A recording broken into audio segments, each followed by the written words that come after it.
Good morning my dear students. കഴിഞ്ഞ ക്ലാസ്സുകളിൽ Indian economy on the eve of independence എന്ന് പറയുന്ന ഭാഗം അല്ലെങ്കിൽ ചാപ്റ്റർ നമ്മൾ നല്ല രീതിയിൽ വിശകലനം ചെയ്തതാണ്. ഇന്ന് നമ്മൾ ഡിസ്കസ് ചെയ്യണത് അതിലെ സെക്കൻഡ് ചാപ്റ്റർ ആയിട്ടുള്ള ഇന്ത്യൻ എക്കോണമി 1950 to 1990 എന്ന് പറയുന്ന ചാപ്റ്ററാണ്. ഈ ചാപ്റ്റർ ഡിസ്കസ് ചെയ്യുന്നതിന് മുൻപ് ഫസ്റ്റ് ചാപ്റ്ററിനെ കുറിച്ചുള്ള ഒരു ചെറിയൊരു ഫീഡ്ബാക്ക് പറയേണ്ടതുണ്ട്. ഫസ്റ്റ് ചാപ്റ്ററിൽ ബ്രിട്ടീഷുകാരുടെ കാലഘട്ടത്ത് ഇന്ത്യൻ എക്കോണമിക്ക് ഉണ്ടായിട്ടുള്ള മാറ്റങ്ങൾ അല്ലെങ്കിൽ ഇന്ത്യൻ എക്കോണമിയിലുണ്ടായ സിറ്റുവേഷൻസൊക്കെ നമ്മളതിൽ ഡിസ്കസ് ചെയ്തു. ആ ഡിസ്കസ് ചെയ്തതിൻ്റെ തുടർച്ചയാണ് ഈ ചാപ്റ്ററിൽ വരുന്നത്. നമുക്ക് ആ ബ്രിട്ടീഷുകാരുടെ കാലഘട്ടത്തിൽ ഇന്ത്യൻ എക്കോണമി നിങ്ങൾക്കറിയാം, അഗ്രികൾച്ചർ സെക്ടർ സ്റ്റാഗ്നൻ്റ് ആയിരുന്നു. ഇൻഡസ്ട്രിയൽ സെക്ടറിൽ വലിയ ഡെവലപ്മെൻറ്റ് ഉണ്ടായില്ല. ഫോറിൻ ട്രേഡ് സെക്ടറിനെ കുറിച്ച് പറയുകയാണെങ്കിൽ അതിൽ വലിയൊരു സർപ്ലസ് ഉണ്ടായില്ല. സർപ്ലസ് ഉണ്ടായെങ്കിൽ തന്നെ അത് ബ്രിട്ടീഷുകാർ എന്ത് ചെയ്തിരുന്നു, വാർ പർപ്പസിന് ഉപയോഗിച്ചിരുന്നു. പിന്നെ demographic conditions, literacy rate, life expectancy rate ഒക്കെ വളരെ കുറവായിരുന്നു. ഇൻഫോർമേറ്ററി റേറ്റ് കൂടുതലായിരുന്നു എന്നുള്ളതൊക്കെ നമ്മൾ പഠിച്ചിട്ടുണ്ട്. ഒപ്പം ഇൻഫ്രാസ്ട്രക്ചർ ഫെസിലിറ്റിയെക്കുറിച്ചും ഫസ്റ്റ് ചാപ്റ്ററിൽ പറഞ്ഞിട്ടുണ്ട്. ആ ഒരു ഭാഗം മനസ്സിലാക്കുമ്പോൾ നിങ്ങൾക്ക് മനസ്സിലാക്കാം, ബ്രിട്ടീഷുകാരുടെ കാലഘട്ടത്ത് ഇന്ത്യൻ എക്കോണമി സ്റ്റാഗ്നൻറ്റും അണ്ടർ ഡെവലപ്ഡും ആയിരുന്നു. അപ്പോൾ ഒരു ഏകദേശം 2 നൂറ്റാണ്ടോളം അല്ലേ, 2 സെഞ്ച്വറീസ് എന്ത് ചെയ്തിട്ടുണ്ട്, ബ്രിട്ടീഷുകാർ ഇന്ത്യയിൽ അവർ ഭരണം നടത്തിയിരുന്നു. ആ ഭരണം നടത്തിയിട്ട് ഇന്ത്യൻ എക്കോണമി സ്റ്റാഗ്നൻ്റായി. ദെൻ 1947 അല്ലേ, ഓഗസ്റ്റ് 15 ഇന്ത്യക്ക് സ്വാതന്ത്ര്യം കിട്ടിയ സമയത്ത് ഇന്ത്യ എക്കോണമി ആകെ തകർന്ന് തരിപ്പണമായിട്ട് നിൽക്കുമ്പോൾ അതിനെങ്ങനെയെങ്കിലും നന്നാക്കി എടുക്കുക എന്നതായിരുന്നു ഇന്ത്യയിലെ നാഷണലിസ്റ്റുകളുടെ അല്ലെങ്കിൽ ഇന്ത്യയുടെ അന്നത്തെ പ്രൈം മിനിസ്റ്റർ ആയിട്ടുണ്ടായിരുന്ന ജവഹർലാൽ നെഹ്റുവിൻ്റെ ഒക്കെ മനസ്സിലുണ്ടായിരുന്നു. നമ്മളിതിൻ്റെ ഒരു ഇൻട്രൊഡക്ഷൻ സൈഡ് ഒന്ന് പറയാം. ഇൻട്രൊഡക്ഷനിൽ ബ്രിട്ടീഷുകാരുടെ കാലഘട്ടത്തിൽ ഇന്ത്യൻ എക്കോണമി വളരെ പിന്നോക്കാവസ്ഥയിലായിരുന്നു, സ്റ്റാഗ്നൻറ്റും അതേപോലെ അണ്ടർ ഡെവലപ്ഡൊക്കെ ആയിരുന്നു.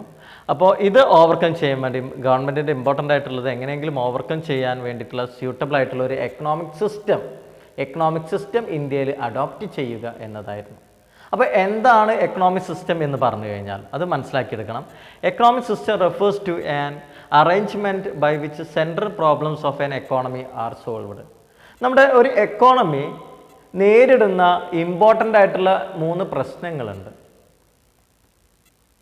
നിങ്ങളത് സെക്കൻഡ് ഇയറിൽ പഠിക്കുന്നതാണ്, എന്നാൽ ഇവിടെ നിങ്ങൾക്ക് അതിനെക്കുറിച്ച് ഒരു ചെറിയ ഇൻഫർമേഷൻ തരാം.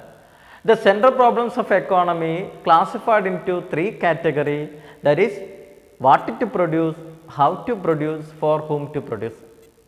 ഈ 3 പ്രശ്നങ്ങളെ എങ്ങനെ നല്ല രീതിയിൽ സോൾവ് ചെയ്യുന്നു, എങ്ങനെ ഇഫക്റ്റീവായിട്ട് അത് സോൾവ് ചെയ്യുന്നു എന്നതാണ് അല്ലെങ്കിൽ എന്നതിന് ഉപയോഗിക്കുന്ന സിസ്റ്റമാണ് എന്തെന്ന് പറയുന്നത് എക്കണോമിക് സിസ്റ്റം എന്ന് പറയുന്നത്. അപ്പോൾ എക്കണോമിക് സിസ്റ്റം എന്താണ് അല്ലെങ്കിൽ സെൻട്രൽ പ്രോബ്ലംസ് എന്താണ് എന്നുള്ളത് നോക്കാം. ദെൻ പ്രധാനമായിട്ടുള്ള വേൾഡിൽ അന്ന് ഫേമസ് ആയിട്ടുണ്ടായിരുന്ന 3 എക്കണോമിക് സിസ്റ്റംസ് ഉണ്ടായിരുന്നു. Capitalism, socialism and mixed economy. ചെറിയ ക്ലാസ്സുകളെല്ലാം നിങ്ങൾ പഠിച്ച ഒരു മേഖലയാണിത്. ആനിസം ബേസ്ഡ് ഓൺ ക്യാപിറ്റൽ അല്ലേ, ക്യാപിറ്റലിനെ അടിസ്ഥാനമാക്കിയിട്ടുള്ള ഒരു സമ്പദ് വ്യവസ്ഥയാണ് ഏതെന്ന് പറയുന്നത് ക്യാപിറ്റലിസം. ഇതിൽ ക്യാപിറ്റലിസത്തിൽ ഇമ്പോർട്ടൻസ് പ്രൈവറ്റ് പ്രോപ്പർട്ടിയും അതേപോലെ തന്നെ പ്രോഫിറ്റ് മോട്ടീവും ഒക്കെയാണ്.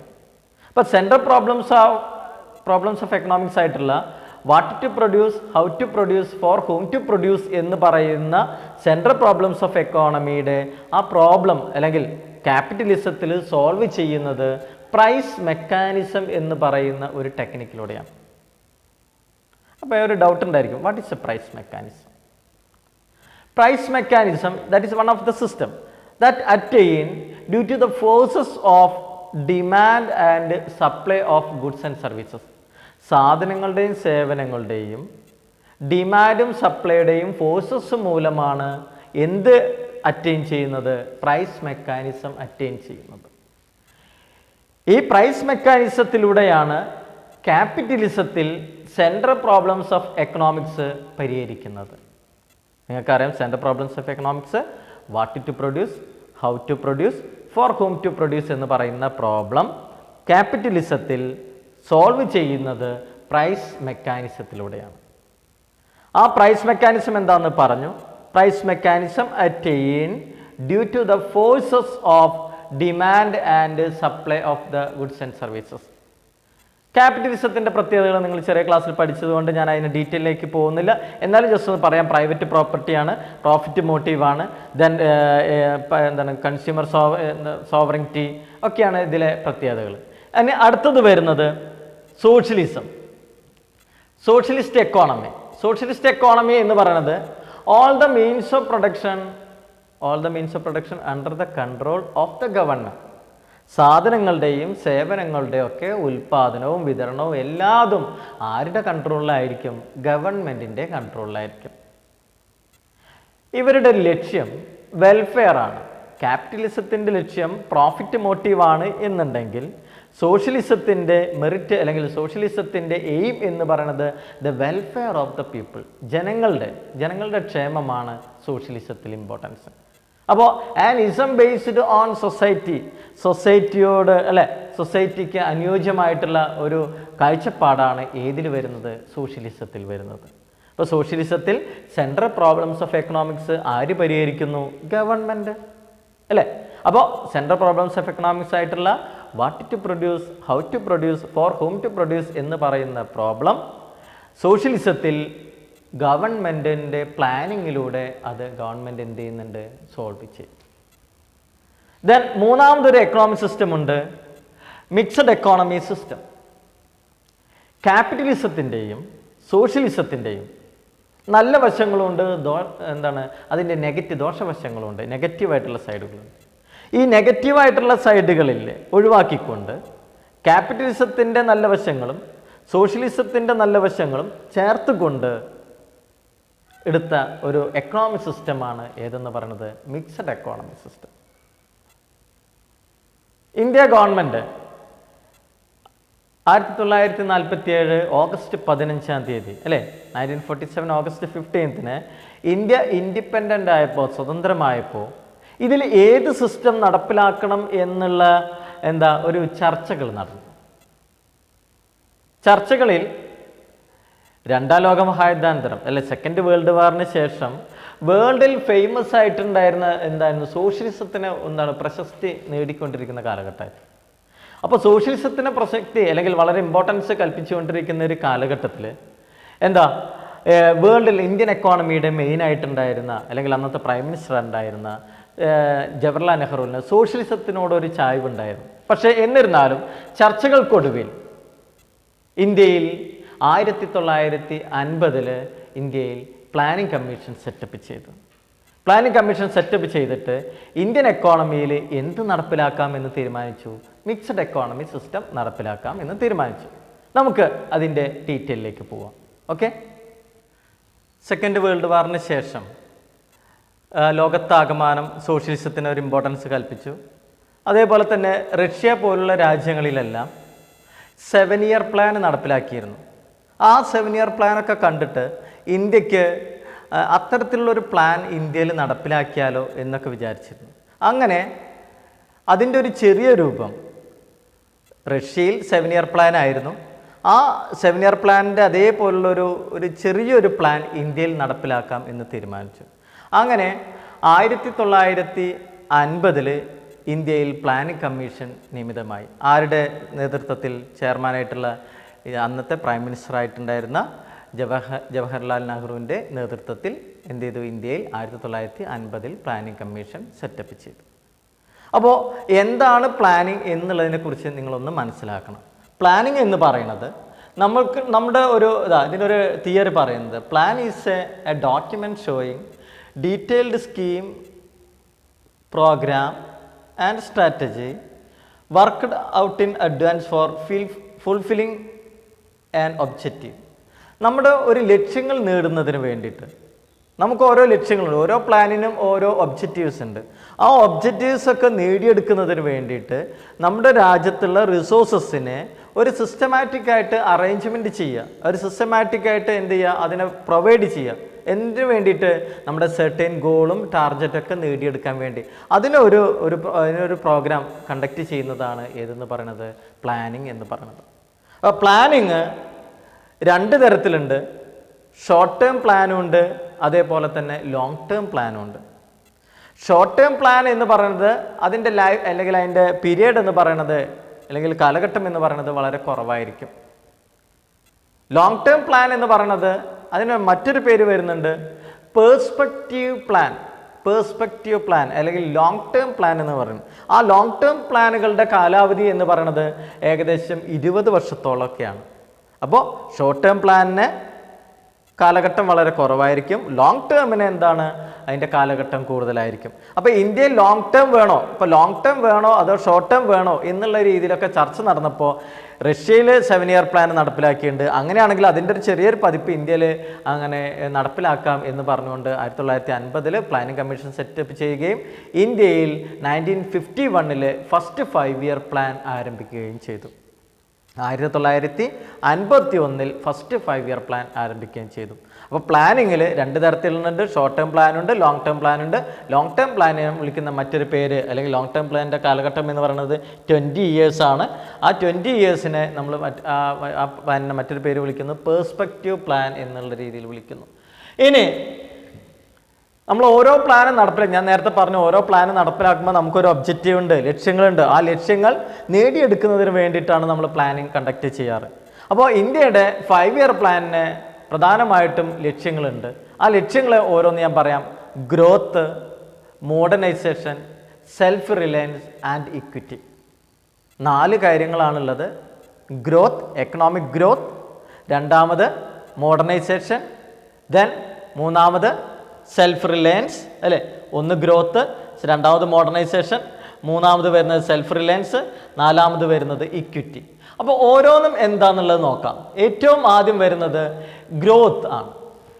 ഗ്രോത്ത്, സാധാരണ ഗ്രോത്ത് എന്ന് പറയുന്നത് മലയാള അർത്ഥം വളർച്ച എന്നതാണ്. നിങ്ങൾ ചെറിയ കുട്ടിയായിരിക്കുന്ന കാലഘട്ടത്തിൽ എന്തായാലും നിങ്ങളുടെ ശരീരം ഒക്കെ എന്ത് ചെയ്യുന്നുണ്ട്, വലിയതാവുമ്പോൾ നിങ്ങൾ മുതിർന്നു കഴിയുമ്പോൾ ശരീരങ്ങൾ കയ്യും കാലൊക്കെ നിങ്ങൾ എന്ത് ചെയ്യും, വലുതാവും. അത് വളർച്ചയാണ്. അപ്പോൾ ഒരു രാജ്യത്തിൻ്റെ വളർച്ച എന്ന് പറയുന്നത് എന്താ? ഇന്ത്യ എന്ന് പറയുന്ന മാപ്പിൻ്റെ കയ്യും കാലൊക്കെ നീളുന്നതാണോ? അല്ല, അല്ലേ? എക്കണോമിക് ഗ്രോത്ത് എന്ന് പറയുന്നത് നമ്മുടെ GDPയിലോ പെർ ക്യാപിറ്റ ഇൻകത്തിലോ ഉണ്ടാകുന്ന വർധനവിനെ എന്തെന്ന് വിളിക്കുന്നു? എക്കണോമിക് ഗ്രോത്ത് എന്ന് വിളിക്കുന്നു. എക്കണോമിക് ഗ്രോത്ത് എന്ന് പറഞ്ഞു കഴിഞ്ഞാൽ it means the study increase in GDP, capital and transport and banking service. ഒരു കോമൺ ആയിട്ട് പറയുകയാണെങ്കിൽ നമ്മുടെ റിയൽ GDPയിൽ അല്ലേ, ജി ഡി പി ഞാൻ ഓൾറെഡി പറഞ്ഞു തന്നിട്ടുണ്ട്. GDP എന്ന് പറയുന്നത് it is the money value of all the goods and services produced in an economy during a 1 year in a domestic territory. അപ്പോൾ ആ ഒരു രാജ്യത്തിൻ്റെ അതിർത്തിക്കുള്ളിൽ ഉൽപ്പാദിപ്പിക്കപ്പെടുന്ന സാധനങ്ങളുടെയും സേവനങ്ങളുടെയൊക്കെ പണത്തിലുള്ള മൂല്യം, ആ GDP ഇൻക്രീസ് ചെയ്യുന്നതാണ് എന്തെന്ന് പറയുന്നത്? എക്കണോമിക് ഗ്രോത്ത് എന്ന് പറയുന്നത്. ആ എക്കണോമിക് ഗ്രോത്ത് ആണ് 5 ഇയർ പ്ലാനിൻ്റെ ഒന്നാമത്തെ ലക്ഷ്യം. രണ്ടാമത് എന്ന് പറയുന്നത് മോഡേണൈസേഷൻ. മോഡേൺ വാക്കിൻ്റെ അർത്ഥം തന്നെ നിങ്ങൾക്ക് മനസ്സിലാവുന്നുണ്ട് അല്ലേ? മോഡേൺ ടെക്നോളജീസ്, മോഡേൺ ഇന്നോവേഷൻസ്, അല്ലെങ്കിൽ പഴയ പരമ്പരാഗതമായിട്ടുണ്ടായിരുന്ന സിസ്റ്റങ്ങളെയും ആചാരങ്ങളെയും മാറ്റിക്കൊണ്ട് പുതിയ ടെക്നോളജി, പുതിയ ആചാരങ്ങൾ, പുതിയ കാഴ്ചപ്പാടുകൾ കൊണ്ടുവരിക എന്നതാണ് പ്ലാനിങ്ങിൻ്റെ മറ്റൊരു ഒബ്ജക്റ്റ്. നിങ്ങൾക്കറിയാം, ഇന്ത്യയിൽ ഇന്നും പല മേഖലകളിലും ചൈൽഡ് മാരേജും അതേപോലെ തന്നെ നമ്മൾ എന്ത് ചെയ്യുന്നുണ്ട്, ഈ സതി എന്ന് പറയുന്ന പ്രോഗ്രാം. സതി എന്ന് പറയുന്നത് നിങ്ങൾക്ക് അറിയാം, അതായത് ഭർത്താവ് മരിച്ചു കഴിഞ്ഞാൽ ഭാര്യയെ ചിതയിൽ അല്ലേ തള്ളിയിട്ട് കൊല്ലുന്ന ഒരു പ്രവൃത്തിയാണ്. അത് പണ്ട് കാലത്തെ ഒരു ദുരാചാരമായിരുന്നു. ഇത്തരത്തിലുള്ള ആചാരങ്ങളെല്ലാം പാടെ മാറ്റിക്കൊണ്ട് ഇന്ത്യൻ എക്കോണമിയിൽ ഒരു മോഡേൺ ആയിട്ടുള്ള കാഴ്ചപ്പാട്, പഴയ അഗ്രികൾച്ചർ മേഖലയിൽ പണ്ടുണ്ടായിരുന്ന പഴയ സിസ്റ്റങ്ങളെ മാറ്റിക്കൊണ്ട് പുതിയ ന്യൂ ഇന്നോവേഷൻസ് കൊണ്ടുവരിക, പുതിയ ടെക്നോളജികൾ കൊണ്ടുവരിക, നമ്മുടെ സോഷ്യൽ ആറ്റിറ്റ്യൂഡ്, നമ്മുടെ സോഷ്യലി നമ്മുടെ ഔട്ട്ലുക്ക് മൊത്തം മാറ്റുക എന്നതാണ് മോഡേണൈസേഷൻ കൊണ്ടുള്ള എൻ്റെ മീനിങ്. ഇപ്പോൾ മോഡേണൈസേഷൻ എന്ന് പറയുന്നത് നമ്മുടെ കാഴ്ചപ്പാടുകൾ മാറും, മോഡേൺ കാഴ്ചപ്പാടുകൾ കൊണ്ടുവരിക, പഴയ ആചാരങ്ങളെയും അനാചാരങ്ങളെയൊക്കെ ഒഴിവാക്കിക്കൊണ്ട് പുതിയ കാഴ്ചപ്പാടുകളും പുതിയ ടെക്നോളജികളും പുതിയ ഇന്നോവേഷൻസൊക്കെ സൊസൈറ്റിയിൽ കൊണ്ടുവരിക എന്നതാണ് മോഡേണൈസേഷൻ എന്ന് പറയുന്ന വാക്കിനർത്ഥം.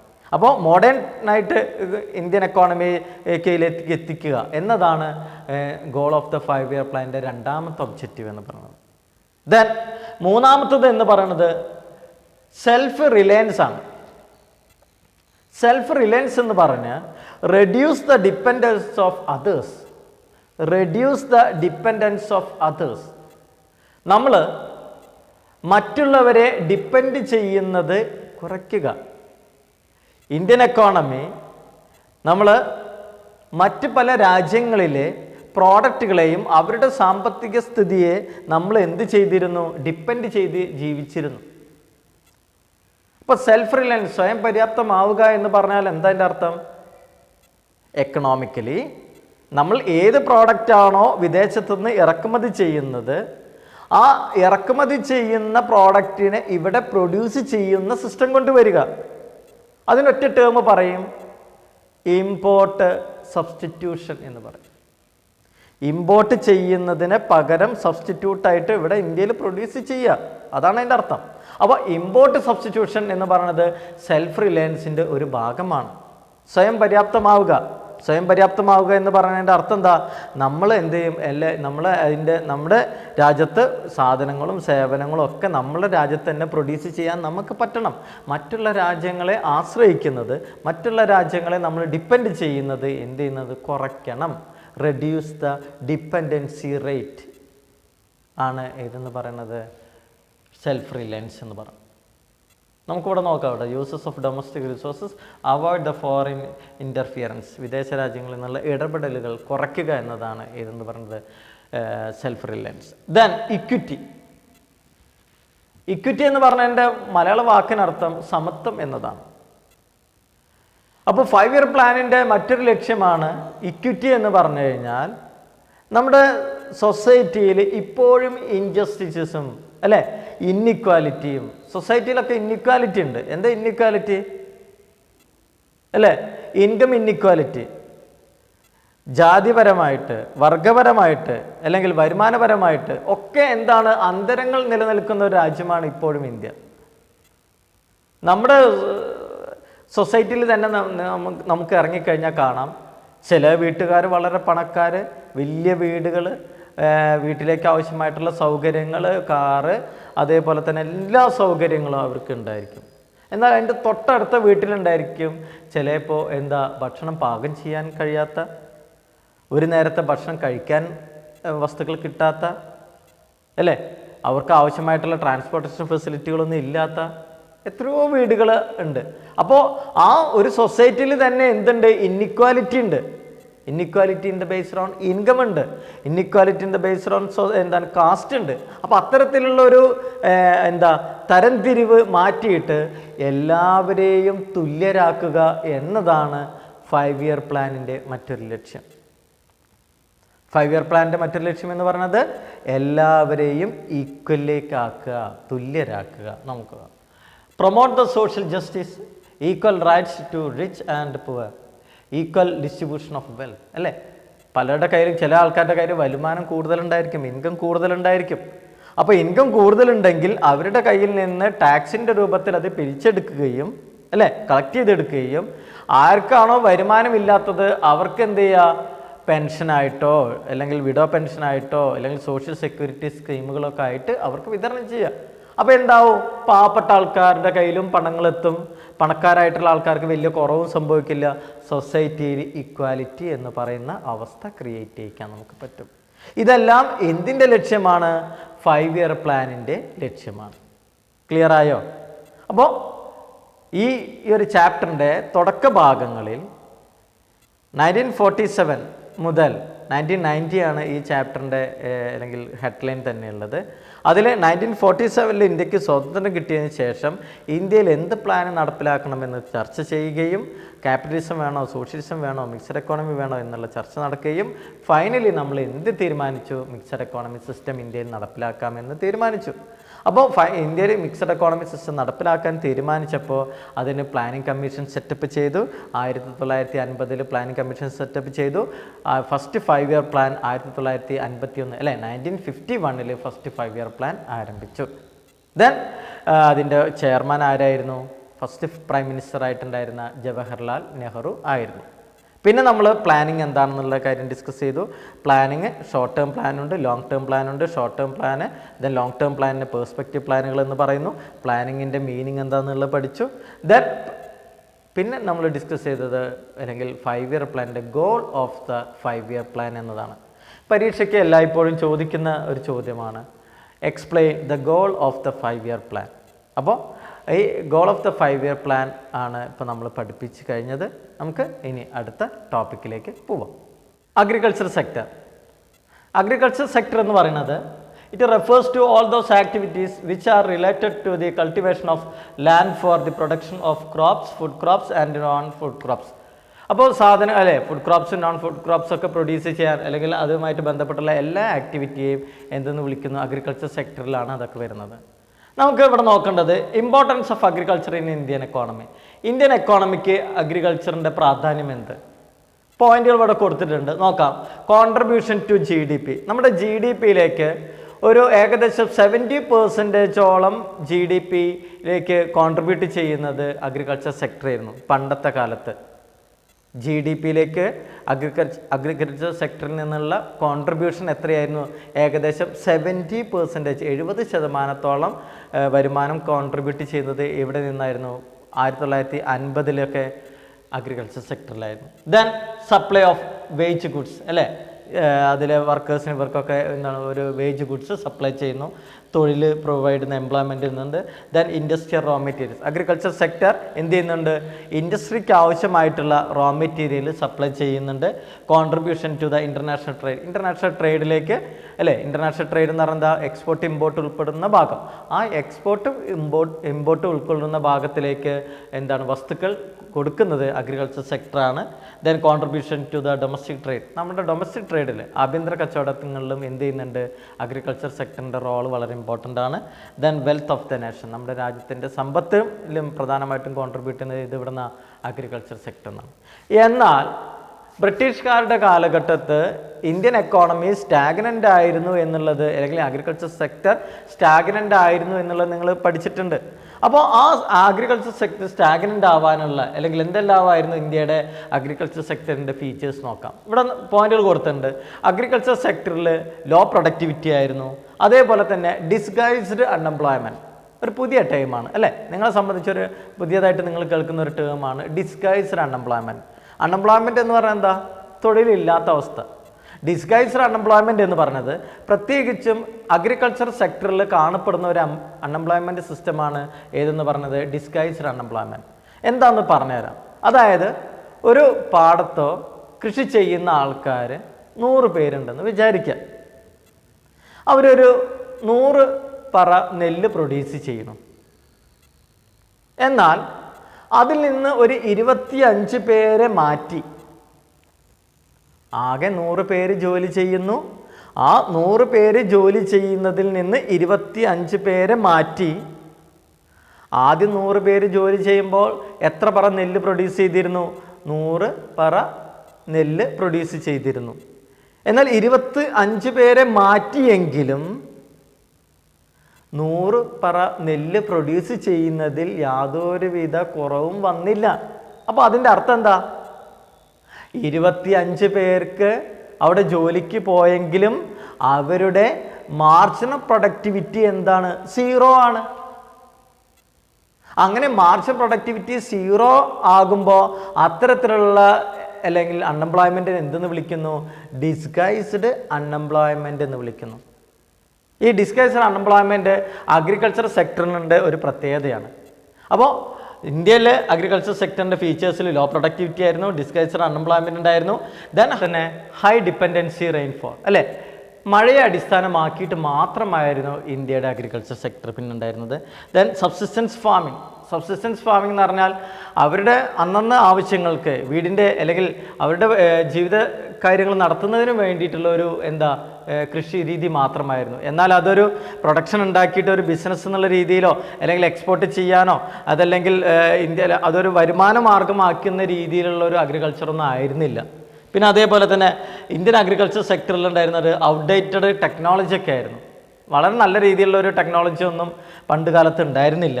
Then conflict between the tenants and the land lords, അല്ലേ? ഭൂപ്രഭുക്കന്മാരും ലാൻഡ് ലോഡുകളും അതേപോലെ തന്നെ കർഷകരും അവർ തമ്മിലൊരു എപ്പോഴും തർക്കങ്ങൾ നിലനിന്നിരുന്നതായിരുന്നു ഇന്ത്യൻ എക്കോണമിയുടെ അല്ലെങ്കിൽ ബ്രിട്ടീഷുകാരുടെ കാലഘട്ടം കഴിഞ്ഞ സമയത്തും ഇന്ത്യൻ എക്കോണമിയിൽ ഉണ്ടായിരുന്ന അഗ്രികൾച്ചറിൻ്റെ അവസ്ഥ. Okay, clear? മനസ്സിലായല്ലോ? ബാക്കി അടുത്ത ക്ലാസ്സിൽ നമുക്ക് ഡിസ്കസ് ചെയ്യാം.